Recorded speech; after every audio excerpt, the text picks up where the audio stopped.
Hello everyone, मैं रमन कुमार रजक स्वागत करता हूं आप सभी का अपने यूट्यूब चैनल पर। दोस्तों, आज की चर्चा का विषय है जीडीएस या एमटीएस से जो पोस्टमैन या मेल गार्ड का एग्जाम होने वाला है 2023 में, उसके फॉर्म को कैसे भरेंगे आज हम लोग इस वीडियो में जानेंगे। तो सबसे पहले दिया हुआ है कि आपका जो फोटो है वो आपको लगाना है और उस फोटो के ऊपर कौन सिग्नेचर करेंगे? डिविजनल हेड, अधीक्षक आपके सिग्नेचर करेंगे। जो भी आपके अधीक्षक हैं वो आपके सिग्नेचर करेंगे। आपको सिर्फ और सिर्फ फोटो लगाना है, या जो यूनिट के जो आपके हेड है वो इसको वेरीफाई करेंगे। आपको सिंपली आपको अपना फॉर्म भरना है और आपको अपना फोटो चिपकाना है। फोटो चिपकाने के बाद में आपको इस फोटो पर कुछ नहीं करना है, अटेस्टेड वगैरह आपके यूनिट हेड या डिविजनल हेड करेंगे। नेक्स्ट जो पर्टिकुलर्स हैं वो आपको कैपिटल लेटर्स की बात करें या ब्लॉक लेटर्स की बात करें तो किस तरीके से भरने हैं, आपको बड़ी ABCD में भरना है, यानी कि इस तरीके से आप लोग भरेंगे और आप लोग छोटी ABCD का इस्तेमाल नहीं करेंगे कहीं भी फॉर्म में। आपको ब्लॉक लेटर्स में बड़े अक्षरों में ही भरना है। तो सबसे पहले क्या है, सबसे पहले name of the candidate, candidate का आपको नाम लिखना है। जो भी आपका नाम है वो आपको अपना नाम लिखना है। नाम लिखने के बाद में जो भी आपका पूरा नाम है वो पूरा नाम आप लोग इस कॉलम में भरेंगे, 1 नंबर में, 2 नंबर में।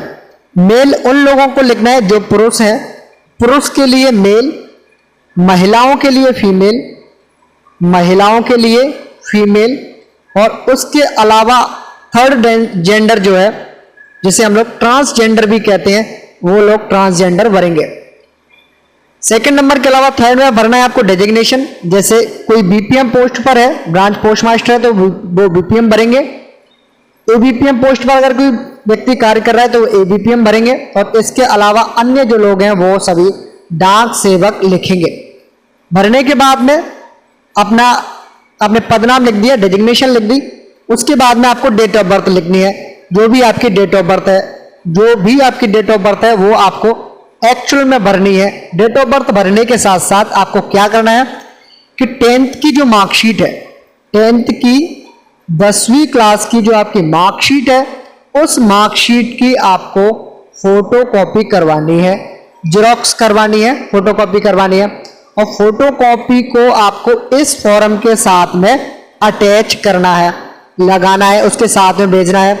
तो एक डॉक्यूमेंट क्या हो गया, आपका फॉर्म हो गया। दूसरा क्या हो गया, दूसरा आपका हो गया 10th की मार्कशीट। और उस 10th की मार्कशीट की जो आप फोटो कॉपी लगाने वाले हैं, जो भी आप फोटो कॉपीज लगाने वाले हो, उस फोटो कॉपी पर आपको अटेस्टेड करना है, यानी कि आपको अपने सिग्नेचर करने हैं, जो भी आपके सिग्नेचर हैं। नेक्स्ट आपको अपनी कैटेगरी को भरते समय सभी लोग ध्यान रखेंगे कि जो लोग अनरिजर्व कैटेगरी से हैं वो UR भरेंगे, कैटेगरी जो SC से हैं वो SC भरेंगे, ST वाले ST भरेंगे, और OBC वाले OBC ही भरेंगे, ना कि UR भरेंगे। आपको यहां पर OBC का बेनिफिट मिलेगा।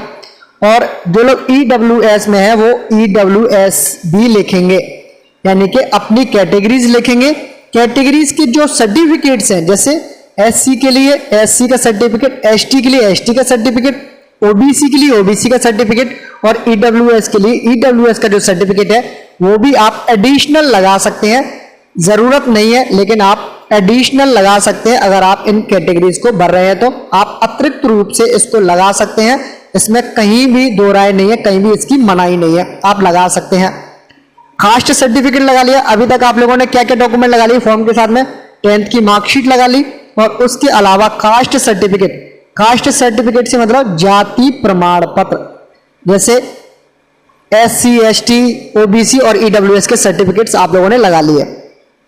Next, office where presently attach, यानी कि आप लोग किस ऑफिस में हो, उस ऑफिस का नाम, उस सब ऑफिस का नाम, उस हेड ऑफिस का नाम आपको लिखना है। कैसे लिखना है? जैसे कि अगर कोई व्यक्ति ABO में लगा हुआ है, मान लेते हैं उसकी BO का नाम इस तरीके से लिख लेते हैं, राम। उसकी BO का नाम राम है और वो श्याम नाम की HO में लगा हुआ है या SO में लगा हुआ है, तो वो कैसे भरेगा इस वाले कॉलम को? 7 नंबर के कॉलम को कैसे भरेगा? 7 नंबर का जो कॉलम है उसे कैसे भरेगा, इस बात का ध्यान रखें। तो सबसे पहले वो लिखेगा अपने BO का नाम। उसके बाद में अगर वो SO में है तो SO का नाम लिखेंगे। उसके बाद में कॉमा लगाते हुए वो अपनी HO का नाम लिखेंगे। और इस तरीके से आप लोग लिख सकते हैं। यानी कि फर्स्ट बीओ का नाम लिख दें, कोष्टक में एसओ का नाम लिख दें, एसओ में नहीं है एचओ से लगे हुए तो एचओ का नाम लिख दें, एसओ में लगे हुए तो एचओ का नाम भी दे सकते हैं, इसमें कहीं कोई परेशानी वाली बात नहीं है। कॉलम नंबर 8 में क्या भरना है, date from which containing in GDS engagement, यानी कि इसमें आप लोग अपनी डेट ऑफ ज्वाइनिंग, जिस तारीख को आपने जीडीएस में ज्वाइन किया था उसको आप भर सकते हैं।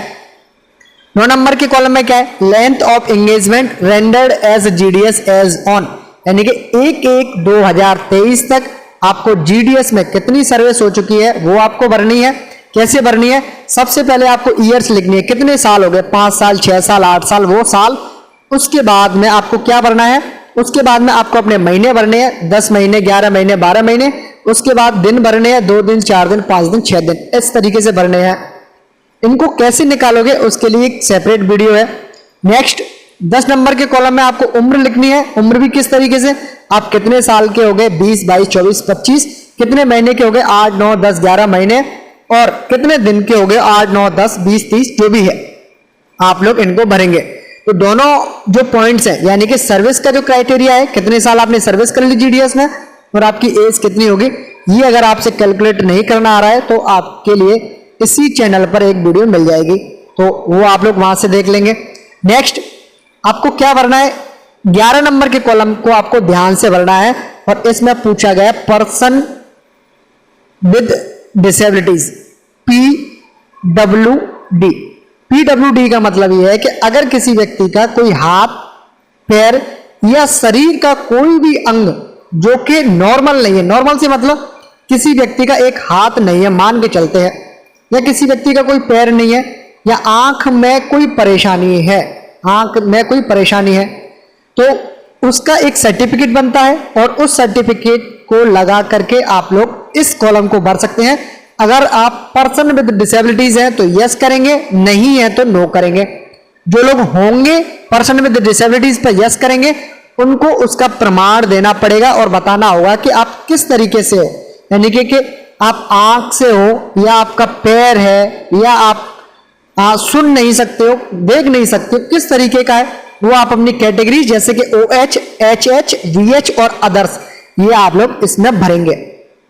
कितनी परसेंटेज है, जैसे कि आप कितने परसेंट डिसेबिलिटीज है आपकी, 10%, 20%, 25%, 30%, 60%, जो भी है वो भरेंगे। नेक्स्ट 12 नंबर का कॉलम, इसमें आपसे पूछा गया वेदर वर्किंग इन एपीएस, यानी कि क्या आप एपीएस में काम करते हैं, क्या आर्मी पोस्टल सर्विस में क्या आप काम करते हैं, अगर करते हैं तो यस, नहीं करते हैं तो आपको सिंपली इसमें नो पर टिक करना है। 13 नंबर कॉलम में यह पूछा गया कि क्या आप पर कोई डिपार्टमेंटल केस चल रहा है, यानी कि आपको क्या कोई डिपार्टमेंट ने पनिशमेंट दिया है तो यस, नहीं दिया है तो नो पर क्लिक करेंगे। इन सारी चीजों को आप लोग ध्यान से करेंगे। डिक्लेरेशन में यह पूछा गया कि जो आपने अभी तक इंफॉर्मेशंस जो भरी हैं वो आपके द्वारा सही है क्या, अगर सही है, आपने सही दी है तो आप लोग यहां पर सिग्नेचर कर सकते हैं। कौन से पर, सिग्नेचर ऑफ द कैंडिडेट का जो ऑप्शन है यहां पर आप अपने सिग्नेचर कर सकते हैं, यहां पर आप अपना सिग्नेचर कर देंगे, यहां पर तारीख, यहां पर अपना स्थान लिखेंगे। इस तरीके से आप लोग इस फॉर्म को भरेंगे। ये जो जगह है इसको आपको नहीं भरना है, इसको आपको ब्लैंक छोड़ना है, इस पर आपको कुछ नहीं करना। क्यों कुछ नहीं करना, इस पर सिंपली लिखा हुआ है फॉर ऑफिस यूज, यानी कि इसको डीओ वाले भरेंगे, आपको इससे कुछ नहीं करना है, या आपका जो यूनिट हेड है वो भरेंगे, तो इसलिए आपको ये जगह है वो खाली छोड़नी है, बिल्कुल कुछ नहीं करना है। आपको सीधा फॉर्म के इस वाले एनेक्सर पर आना है और इस एनेक्सर को बोलते हैं एनेक्सर नंबर 2। और इसमें क्या दिया हुआ है कि ऑप्शन फॉर पोस्ट, यानी कि पोस्टमैन, मेल गार्ड, एमटीएस और एमटीएस। एमटीएस के 2 हैं, सर्किल ऑफिस और रीजनल ऑफिस वाला, और तीसरा है सब ऑर्डिनेट। इसमें यह पूछा जा रहा है कि अगर आपको पोस्टमैन बनाया जाता है, यानी कि आपने पोस्टमैन और मेल गार्ड का जो एक ही एग्जाम होता है, पोस्टमैन और मेल गार्ड का जो एक ही एग्जाम होता है, तो क्या आप पोस्टमैन के रूप में रहना चाहते हैं या मेल गार्ड के रूप में रहना चाहते हैं, या आप ये चाहते हो कि दोनों में से कोई एक मिल जाए, बहुत अच्छी बात है। अगर आप चाहते हैं कि पोस्टमैन बनना चाहते हैं तो यस भरेंगे कॉलम के सामने। आपका सिलेक्शन अगर होगा, आप मेल गार्ड में अगर आपका नंबर आ रहा है तो अगर आप चाहते हैं कि मुझे मेल गार्ड भी बनना है तो यस करेंगे। एमटीएस में नंबर आ रहा है, रीजनल रीजनल ऑफिस में या सर्किल ऑफिस में चाहते हैं वहां जॉब करना, यस करेंगे। और एमटीएस सबऑर्डिनेट में आपका नंबर आ रहा है और अगर आप ज्वाइन करना चाहते हैं तो यस करेंगे। कहने का क्या मतलब है? कहने का मतलब ये है कि ये जो 4 पोस्ट हैं, पोस्टमैन, मेल गार्ड, एमटीएस और MTS, MTS circle office, regional office, दूसरा है सबऑर्डिनेट। सबऑर्डिनेट का मतलब है जैसे एचओ या एसओ में काम करने वाले लोग। सिंपली इसमें यह पूछा जा रहा है कि आपके नंबर आए 100 में से, मान के चलते हैं एमटीएस का एग्जाम 100 का है लेकिन पोस्टमैन का 150 का है। ये मान के चलते हैं हम 2 कैटेगरीज, एक तो है 150 और एक है 100। आपने पोस्टमैन का एग्जाम भी दिया, एमटीएस का भी दिया है। पोस्टमैन में आपके पास 2 चॉइस है, पोस्टमैन ज्वाइन कर लो या मेल गार्ड कर लो, दोनों में से कोई एक ले सकते हैं। आप चाहते हो तो पोस्टमैन में भी नंबर आ जाए तो अच्छी बात है, मेल गार्ड में भी आ जाए तो भी ठीक है। कई लोग चाहते हैं कि मुझे पोस्टमैन नहीं बनना है, मेल गार्ड बनना है, तो पोस्टमैन का जो नंबर यहाँ कॉलम सामने दिया हुआ है इसमें आप लोग नो भरेंगे अगर आप चाहते हैं कि आपको पोस्टमैन नहीं बनना है। कुछ लोगों को मेल गार्ड नहीं बनना है, तो मेल गार्ड अगर नहीं बनना है तो मेल गार्ड के सामने क्या भरेंगे? मेल गार्ड के सामने वो जस्ट जो सामने कॉलम है उसमें आप लोग भरेंगे नो, कि मुझे मेल गार्ड नहीं बनना है। कुछ लोग पोस्टमैन और मेल गार्ड तो बनना चाहते हैं लेकिन एमटीएस नहीं बनना चाहते किसी भी हाल में, तो वो लोग दोनों एमटीएस के जो ऑप्शन है नीचे वाले, यहां पर दोनों में नो और नो लिखेंगे। कहने का मतलब है कि आपके पास में अगर अच्छे नंबर आते हैं तो आपको पोस्टमैन बनने का भी मौका है, मेल गार्ड का भी मौका है, एमटीएस सर्किल ऑफिस या रीजनल ऑफिस में भी मौका मिलेगा और एमटीएस एचओ या एसओ में बनने का मौका मिलेगा। अगर आप चारों में से कहीं भी सिलेक्ट होना चाहते हैं तो चारों को यस करेंगे, किसी एक या 2 या 3 को नो करना चाहते हैं तो नो भी कर सकते हैं। तो इस तरीके से आप लोग इनका विशेष तौर से ध्यान रखेंगे चारों ऑप्शंस का। नेक्स्ट, ऑर्डर ऑफ प्रेफरेंस की बात करें, जो जीडीएस अभी कहां पर है? पोस्टल डिवीजन में है। एक तो डिवीजन हो गया हमारा पोस्टल का, एक हो गया आरएमएस का। जो लोग पोस्टल के डिवीजन में है, पोस्टल डिवीजन में यहां पर लिखा हुआ है पोस्टल डिवीजन, जो लोग पोस्टल डिवीजन में जीडीएस हैं वो पोस्टमैन या मेल गार्ड के लिए अप्लाई किए हुए हैं, तो उनको ऑर्डर ऑफ प्रेफरेंस में सबसे पहले अपना डिवीजन भरना है। जैसे किसी के डिवीजन का नाम ए है तो सबसे पहले आप लोग यहां ए भरेंगे। उसके बाद में आपके सर्किल में जितने भी डिवीजन्स हैं, जहां भी आप जाना चाहते हैं, जितनी भी प्रेफरेंस आप लेना चाहते हैं उस तरीके से आप लोग अपनी प्रेफरेंस दे सकते हैं। आरएमएस में जाना चाहते हैं तो आरएमएस के प्रेफरेंस दे सकते हैं। वही कोई जीडीएस आरएमएस डिवीजन में काम कर रहा है तो सबसे पहले अपने आरएमएस के डिवीजन का नाम लिखेंगे, उसके बाद में आरएमएस के जो अदर डिवीजन्स हैं उनका नाम लिखेंगे, फिर पोस्टल डिवीजन्स में अपनी चॉइस भरेंगे। तो इन चॉइसेस में क्या होगा? सेम एमटीएस के लिए कोई जीडीएस अगर एमटीएस में है तो अगर पोस्टल डिवीजन में है तो पोस्टल डिवीजन की प्रेफरेंसेस हैं, उसके बाद में उनको आरएमएस की प्रेफरेंसेस दी जाएंगी। तो कहने का मतलब क्या है? कहने का मतलब सिंपली ये है इसमें कि आप जैसे भी चाहते हो, मतलब ये है कि सबसे पहले आपको पोस्टल डिवीजन अपना पेरेंट भरना ही है। अगर आप आरएमएस में है तो आप लोग अपने आरएमएस का भरेंगे। आपका पेरेंट डिवीजन हो गया। पेरेंट डिवीजन का मतलब होता है कि जिस डिवीजन में आप काम कर रहे हैं, जहां के रहने वाले वो नहीं, जिस डिवीजन में आप काम कर रहे हैं, अभी आप आपकी ज्वाइनिंग है, उसको बोलते हैं पेरेंट डिवीजन। जिस पेरेंट डिवीजन में अभी है आपको सबसे पहले उसका नाम भरना है। उसके बाद में चॉइसेस आपको दी हुई है, अलग अलग चॉइसेस। इन चॉइसेस का मतलब यह है कि अगर आप इन सर्कल्स इन डिवीजन्स में जाना चाहते हैं, यानी कि जो भी आपके इसके अलावा जो चॉइसेस हैं उन चॉइस को भर सकते हैं और वहां पर आपका सिलेक्शंस है वो कंसीडर किया जाएगा।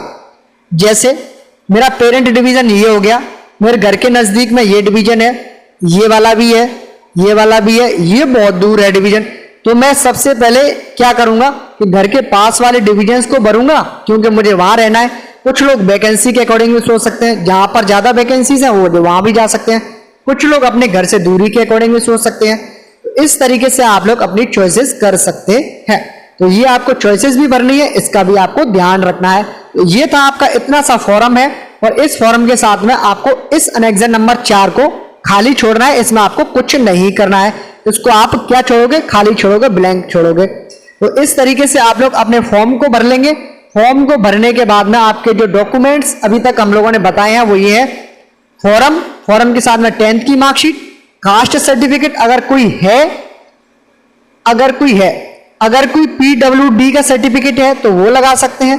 इन सारी चीजों को आप लोग लगा सकते हैं।